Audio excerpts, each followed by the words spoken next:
Welcome to The Explainer.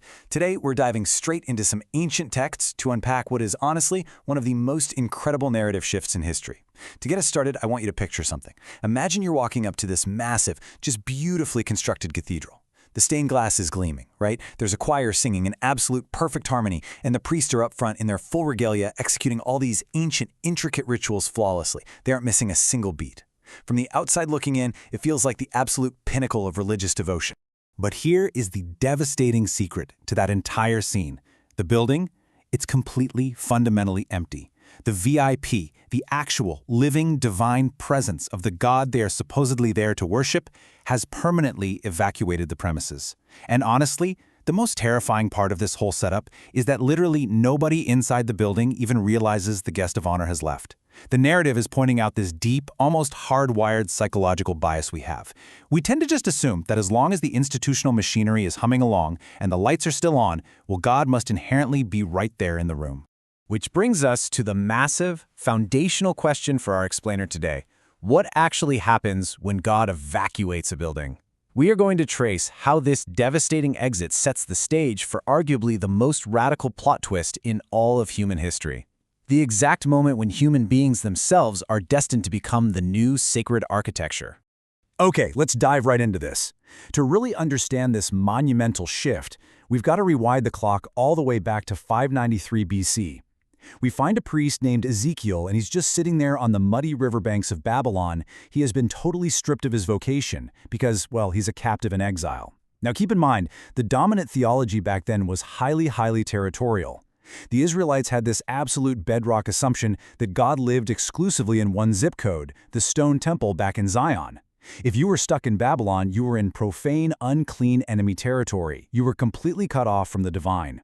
But then, in Ezekiel's vision, the heavens literally rip open right over that muddy riverbank. He sees the staggering, multidimensional throne chariot arriving right there in Babylon. And the text brilliantly uses this to illustrate something profound. The chariot is driven by these four living creatures, or cherubim, and each one has four distinct faces: a man, a lion, an ox, and an eagle. Now, in the ancient Near Eastern mindset, those faces aren't just random animals. They represent a complete cross-section of the entire created order, all acting together like a living, breathing engine block for a mobile throne. God, as it turns out, is definitely not trapped in a building.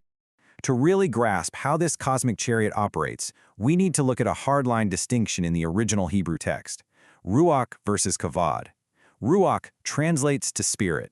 Think of it as the invisible wind, the breath, the animating power. It's the active, directing propulsion system, literally the engine steering the wheels. Kavod, on the other hand, translates to glory, and it actually comes from a root word meaning heavy or weighty. It is the visible, incredibly dense, royal manifest presence of God. So the mechanism described here works exactly like this. The invisible spirit moves the weighty, visible glory. The Spirit doesn't just stay parked in Babylon, though. It picks Ezekiel right up and takes him on this wild visionary flight all the way back to Jerusalem. See, the chariot has these massive interlocking wheels that are entirely covered in eyes. Think of those eyes like a cosmic MRI scan. It represents omniscient, penetrating, diagnostic vision. The heavenly judge has basically arrived at the crime scene of the Jerusalem temple to see exactly why the divine presence needs to pack up and evacuate. And what follows in chapters 8 through 11 reads exactly like a psychological thriller. The text gives Ezekiel a guided tour of what has effectively become the ultimate anti-temple. It is an utterly, completely spiritually polluted space. I mean, right at the front door, right at the entryway, there is a massive idol. It's basically a giant theological insult placed exactly where it absolutely shouldn't be. And the tour gets even darker as we start looking at the prosecution's evidence. The text details how Ezekiel is told to literally dig through a wall into this secret room. Inside, standing in the pitch black, are the 70 elders of Israel worshiping creeping beasts. The devastating irony here is just profound. Humans were originally designed to steward the beasts, right? But instead, the highest levels of leadership are experiencing this bizarre psychological regression. They're hiding in the dark, delusionally whispering, "The Lord does not see us." It's like toddlers thinking they're invisible just because they covered their own eyes. Meanwhile, out in the courtyard, women are weeping for a pagan fertility god, and 25 men have literally turned their backs to the Holy of Holies so they can worship the sun. The space is utterly toxic at this point, so the heavenly verdict is sealed and we witness this agonizingly slow evacuation. The narrative describes what is essentially a formal, incredibly reluctant undedication of the sacred space. The heavy, weighty glory rises up from the Ark of the Covenant. It pauses at the threshold, almost like someone standing in the doorway with their coat on, taking one last, heartbroken look back. Then it mounts the living chariot, exits through the east gate, and finally settles way out on the Mount of Olives. By moving out that east gate, the text shows God acting out a brand new Edenic expulsion, but this time it is God himself going into exile to get away from a polluted human sanctuary. But right before the hammer finally falls on the city, there is this incredible, easily missed little detail. A man clothed in linen goes walking through the streets to place a mark on the foreheads of a tiny, faithful remnant to preserve them. It's the mark of the Tav. This beautifully highlights that mercy always operates right inside of judgment. Notice that the mark of protection doesn't go to the politically powerful or the elite. It goes to those whose hearts break over the exact same things that break God's heart. So Jerusalem is totally empty. The physical sanctuary is essentially a dead zone, and the exiles have absolutely nothing left. But this is exactly where the entire DNA of the New Testament texts starts to form. According to the narrative, a paradigm-shattering promise is delivered to the exiles. They're told that the divine presence has been a little sanctuary for them in all the foreign countries where they've been scattered. God isn't sending blueprints for a new brick-and-mortar building in Babylon. Instead, the very definition of a temple is being fundamentally rewritten from the ground up. The presence itself is the sanctuary. Now, to pull a shift like this off, the text pairs it with a really famous promise. The promise to remove the heart of stone and provide a heart of flesh. To truly understand this, we need to talk about the Greek concept of the nous. This is our faculty of perception, our fundamental ability to actually apprehend reality. Having a heart of stone isn't just about breaking a few religious rules. It's essentially like having a hopelessly corrupted VR headset strapped to your face. It severely distorts your vision so that you look at the creator of the universe and see a tyrant, and then you look at a carved piece of wood and see a god.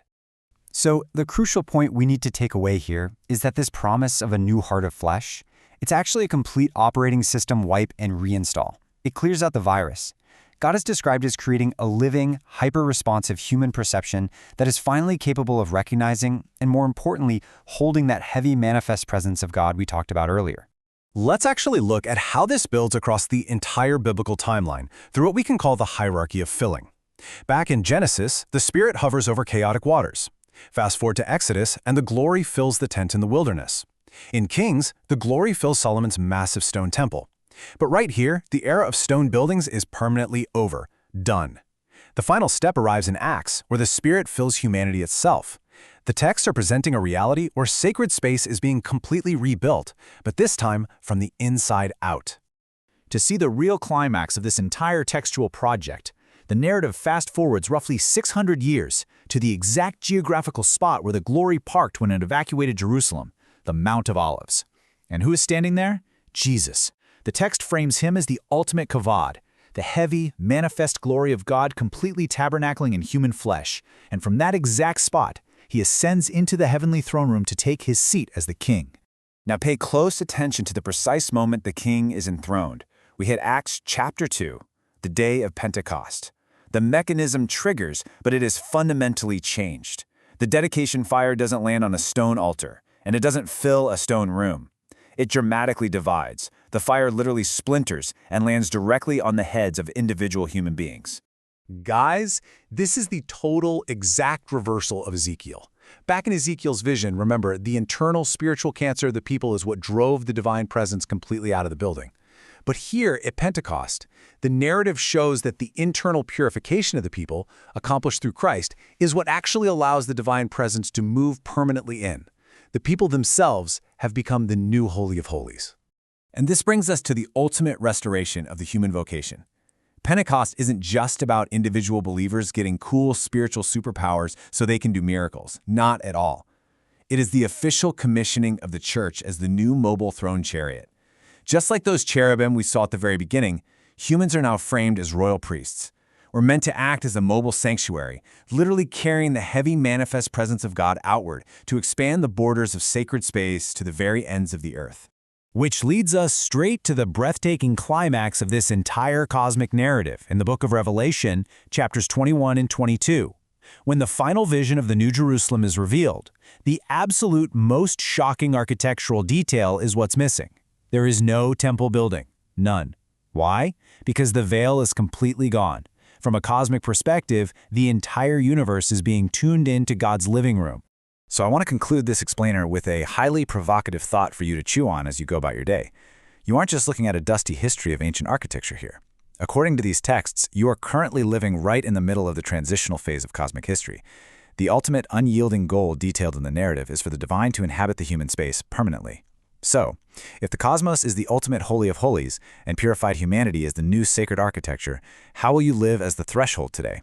Thank you so much for joining me on this explainer. Keep questioning, keep learning, and never stop exploring the incredible depths of these fascinating texts.